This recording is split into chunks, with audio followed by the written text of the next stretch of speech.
Buenos días, jóvenes. Esta es la segunda clase del segundo parcial. Bienvenidos sean. Me da gusto que estén aquí. Bueno, para que sepan, ya están evaluados. A más tardar, hoy les voy a dar los resultados a todos los grupos.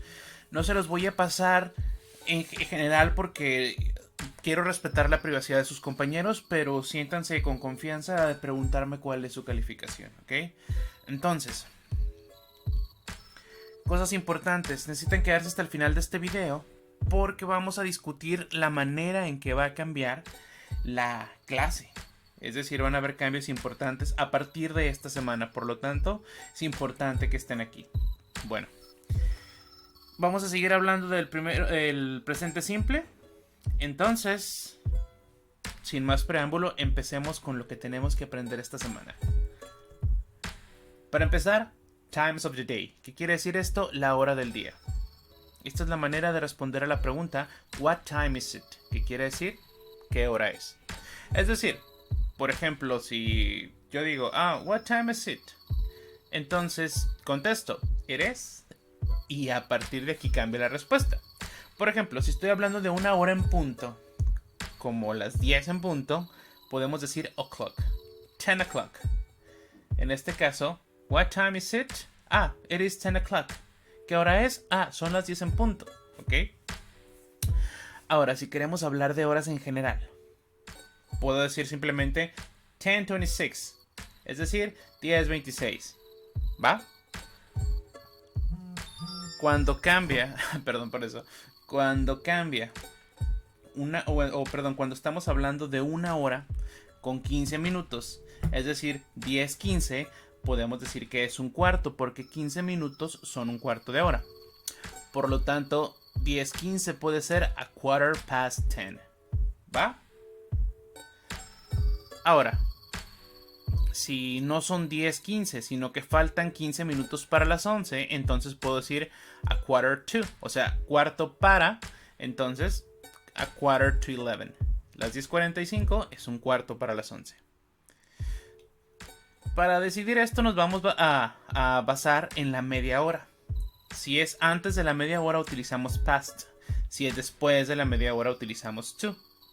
Por ejemplo, si son 27 minutos después de las 10, o sea, antes de la media hora, decimos 27 past 10, es decir, 27 minutos después de las 10. Pero si por otro lado faltan 10 minutos para las 11, es decir, después de la media hora, decimos 10 to 11, 10 para las 11. ¿Va? Súper sencillito, ¿no? Igual que en español. Es importante que se pongan a practicar los números. Tienen una lista de números en Classroom en el documento que se llama Irregular Verbs, si no recuerdo. Si no lo encuentran, pídanmelo. Entonces, bueno, espero que esto no sea muy complicado. Vamos a hablar de las time expressions o las expresiones de tiempo para el presente. ¿A qué me refiero con esto? Es bien sencillo. Por ejemplo, una expresión de tiempo es una manera de indicar un momento, válgame la redundancia, en el tiempo sin ser específico. Suena muy extraño, pero por ejemplo, yo tomo clase los sábados, ¿sí? O más bien, yo preparo la cena en Navidad, por poner un ejemplo más claro. Todos sabemos que Navidad se celebra el 25 de diciembre. Pero para no decir yo preparo la cena el 25 de diciembre, yo puedo decir yo preparo la cena en Navidad, ¿ok? Ahora, mucho ojo aquí, porque aunque esté hablando del futuro, la estructura es presente simple, ¿ok? Porque estoy utilizando de un hecho que no cambia, acciones que son reales. Yo preparo la cena en Navidad en mi familia. Entonces, por lo tanto, estoy hablando en presente, aunque esté contemplando acciones futuras, ¿ok? Muy interesante, pero bueno. ¿Qué son las time expressions? Cosas como decir in the morning, en la mañana. Pues no sabemos exactamente qué hora es, pero antes de las 12, porque ya sería mediodía, ¿ok? Si yo digo at night, en la noche, pues o sea, todos sabemos más o menos en qué horario es en la noche. At midnight, a medianoche, a las 12 a.m.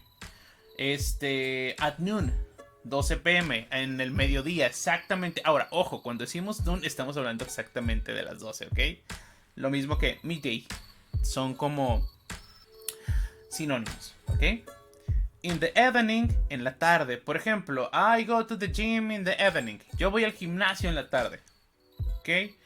I drink coffee in the morning. Yo tomo café en la mañana. I sleep at night. Yo duermo de noche. No estoy diciendo horas específicas, pero estoy dando a entender más o menos. Cosas como on the weekend, el fin de semana, o los días de la semana también son expresiones de tiempo. Por ejemplo, estamos a 12 de octubre y el 14 de octubre tenemos clase en vivo. Por lo tanto, pues ahí sería un tiempo específico, pero si yo digo, ok, we have class on Wednesday, o si tenemos clase en miércoles, estoy hablando del miércoles 14, ¿va? Los días de la semana, Thursday, Friday, Saturday, Sunday, Monday, ok. Los meses del año, January, February, March, April, May, June, July, August, September, October, November, December. Igual que en español, ok. Son maneras de establecer el tiempo. Today, el día de hoy. Tomorrow, mañana. Every day, todos los días. Every month, todos los meses. Every year, todos los años. ¿Me explico? Estas son expresiones de tiempo que pueden utilizar para hacer un poquito más complejas y específicas sus oraciones. Por ejemplo, si yo digo I go to school every Monday. Yo voy a la escuela todos los lunes. I rest every Friday. Yo descanso todos los viernes, ¿ok? Pueden jugar un poquito así. Entonces, bueno. Tenemos un par de ejemplos. I work every day. Yo trabajo todos los días. I wake up at 7 o'clock. Yo me despierto a las 7 en punto. He goes on vacation every March. Él va de vacaciones todos los marzos. O cada marzo, más bien. I eat at 10 past 3. ¿Ok? Yo como a las 3:10. I do my class plan at midnight. Yo hago mi plan de clase a la medianoche. I watch TV every Saturday. Yo veo televisión todos los sábados, ¿ok?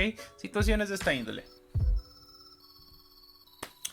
Ahora, algo un poquito más complicado va a ser la estructura negativa del presente simple, ¿ok? Así que es muy importante que pongan atención por este lado. Para empezar, ¿cómo funciona? Sujeto, auxiliar, not, verbo y complemento. Ustedes me van a preguntar ¿qué es un auxiliar? Bueno, un auxiliar es un verbo especial que utilizamos para completar una estructura. Es decir, las oraciones negativas en presente simple requieren un auxiliar. Ese auxiliar es un verbo, el verbo do, que quiere decir hacer, pero cuando se utiliza como auxiliar no se utiliza como verbo. Es decir, podemos tener el verbo dos veces en una oración, pero en una de ellas va a estar funcionando como auxiliar y en la siguiente como verbo. Ahorita vamos a checar esos ejemplos. Si yo digo, I do not drink alcohol, it's unhealthy. Yo no bebo alcohol, es malo para tu salud o no es saludable. Tenemos sujeto, I, yo, auxiliar, do, que es una palabra que forzosamente tiene que ir en la forma negativa del presente simple. Y luego el not, que es la negación. Y ahora sí va mi verbo y luego el complemento, ¿sí? Ahora, cuando estamos en tercera persona, vamos a agregar una S. Pero es muy importante entender que la S se agrega al auxiliar y no al verbo. Por ejemplo, si decimos él bebe alcohol, diríamos he drinks alcohol, ¿ok? Pero como estamos hablando en negativo, decimos he does not drink alcohol. La S se le pone al do y se vuelve does, ¿ok? ¿Se fijan cómo es la diferencia? Do y does, ¿ok? Y luego el verbo pasa sin S. He does not drink alcohol. It's unhealthy, ¿ok? Vamos a checar esto en ejemplos y lo vamos a trabajar en clase. No se preocupen por esto. Ahora, ¿qué pasa con el verbo to be? Les decía que el verbo to be tiene reglas especiales. Bueno, el verbo to be no utiliza auxiliar, es su propio auxiliar. Si se fijan, la estructura del verbo to be es diferente. Porque cuando utilizamos el verbo to be, él es su verbo y su auxiliar al mismo tiempo. I am not an engineer. No soy un ingeniero. Sujeto, verbo, not y complemento. Es decir, rara vez se le va a poder poner el not a un verbo que no sea el auxiliar, es decir, verbo to be nada más. He is not my friend. Él no es mi amigo. No llevamos auxiliar. Tenemos verbo to be y tenemos not. Me and Belinda, hay un errorcillo, perdón, era I and Belinda. I and Belinda are not a couple anymore. Yo y Belinda ya no somos pareja. ¿Okay? Tenemos el are y tenemos el not. ¿Va?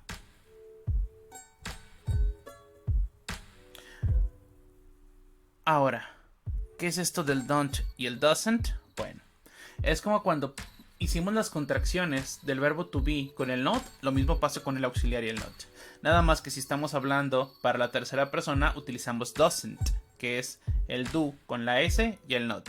Y si estamos hablando para cualquier otra persona o cosa, decimos do not, don't. ¿Ok? Ahora, recuerden que la tercera persona es cuando hablamos de él, de ella o de eso.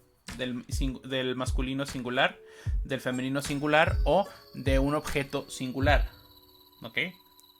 Ejemplos. I do not play violin. Yo no toco el violín. I don't speak Chinese. Es decir, es lo mismo que el do not, nada más que lo combinamos, lo pegamos, ¿ok? Yo no hablo chino.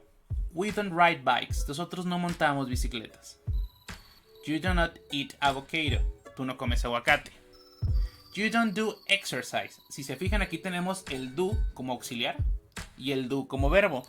Mucha atención, porque es un error muy común solo ponerlo una vez, porque aun cuando estamos hablando negativo, pero esto exige utilizar el auxiliar y el verbo. Tú no haces ejercicio. You, sujeto, don't, auxiliar y negación, do, el verbo que es hacer y luego ejercicio. Y por último, Jimi Hendrix, doesn't play saxophone. Jimi Hendrix no toca el saxofón, ¿va? Cuando hablamos de la tercera persona, como dijimos, de él, de ella o de eso, vamos a utilizar does en vez de do. Nada más que aquí el verbo no va a llevar S, como vimos en el afirmativo. Es decir, el auxiliar lleva la S, así que el verbo no la tiene que llevar, porque ya cumplimos la regla de la tercera persona, ¿va? Por ejemplo, he does not do his homework. Él no hace su tarea. Sujeto, auxiliar y not. Y luego tenemos el verbo. Pero aquí no le pusimos la S. ¿Por qué no le pusimos la S? Porque ya la lleva el auxiliar. Do no necesita S porque does ya lo tiene. Ahora, she does not play volleyball. Ella no juega voleibol. Lo mismo, tenemos el auxiliar con S y el verbo sin S. The dog doesn't climb trees. El perro no trepa árboles. Auxiliar con S, verbo sin S. Y Samantha doesn't train boxing. Samantha no practica o no entrena boxeo. Auxiliar con S, verbo sin S. Eso va a ser todo por esta semana. Pero hay cosas que quiero discutir con ustedes, o más bien quiero hacerles saber. Esto no está a discusión, me corrijo. Más bien esto es cómo va a cambiar la clase a partir de ahora. Así que bueno, les comentaba, ya tengo sus calificaciones, me pueden preguntar hoy, no les voy a pasar el documento porque no quiero exhibir a sus compañeros, tienen derecho a la privacidad, por lo tanto no tienen por qué enterarse los demás de sus calificaciones, pero si quieren saber qué sacaron, escríbanme con toda confianza, ¿ok? Y si no me quieren escribir, pues bueno, ya lo verán en su boleta, nada más que si quieren hacer alguna aclaración, el momento es ahorita. Otra cosa importante, las clases van a cambiar. Voy a seguir posteando un video todos los lunes, pero los miércoles y jueves vamos a tener clases presenciales por Meet. Ya les había dicho, necesitan descargar Meet y necesitan una cuenta de Google, porque vamos a tener videos, transmisiones, en vivo, en las cuales vamos a pasar lista. Si no tiene su lista, si no tiene su cámara encendida, si no tiene una justificación, no tiene asistencia. Con 3 sin asistencias no tiene derecho a examen. Y si no tiene derecho a examen, pues no pasa. ¿Ok? Va. Los horarios van a ser entre miércoles y jueves. Ya se los pasé. Vamos a tomar lista iniciando la clase, a mediación y al final. Si no estás esas 3 veces, no tiene asistencia. ¿Ok? Las tareas ahora se van a entregar los viernes para que las personas que tuvieron clase el jueves tengan tiempo de corregir su tarea, ¿sí? Entonces, esos son los cambios más grandes, es decir, que vamos a tener ahora clases en vivo. Va a ser muy importante su asistencia. Si no tiene asistencia, le digo, va a perder su derecho a examen. El examen es el 50%, jóvenes. Así que por favor, no se confíen, ¿sí? Cualquier duda me pueden escribir. Les mando un saludo. Les deseo un buen día. Les deseo toda la buena vibra en su semana. Y cualquier cosa me pueden escribir. Hasta luego.